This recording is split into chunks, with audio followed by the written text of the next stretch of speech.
આજે 8મી ઓક્ટોબર ઉજિતનો જન્મદિવસ છે.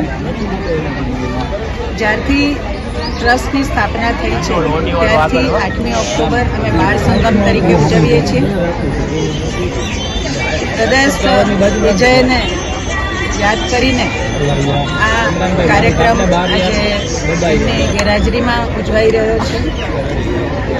એમના જેટલો કદાચ કાર્યક્રમને ઊંચાઈ મળે ન મળે પણ એક પ્રયત્ન જરૂર અમે કરી રહ્યા છીએ કે વિજયની યાદ કાયમ સાથે રાખીને આજે આ કાર્યક્રમમાં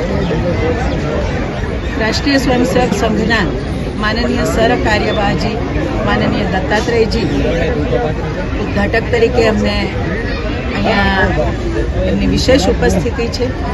અને દત્તાત્રેયજી અમારા સાથી કાર્યકર્તા હતા અખિલ ભારતીય વિદ્યાર્થી પરિષદમાં. ત્યારથી મારા અને વિજયના એમની સાથેના સંબંધો રહ્યા છે. અને આજે આ કાર્યક્રમમાં એમની ઉપસ્થિતિ અમારા માટે ખૂબ પ્રેરણાદાયી છે.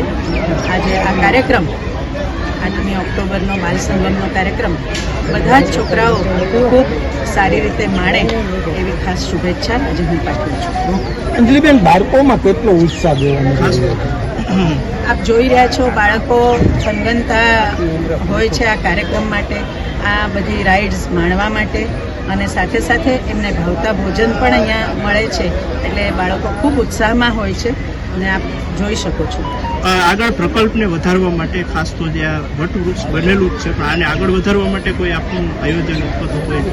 નહીં, અત્યારે તો હજી એ વિશે વિચાર્યું નથી, કારણ કે હજી બહુ સમય ગયો નથી. પણ ચોક્કસ વિજયની યાદ કાયમ રહે, લોકો ખૂબ યાદ કરે એવી ઊંચાઈ ઉપર બધા પ્રોજેક્ટ્સ લઈ જવાની ગણતરી તો છે.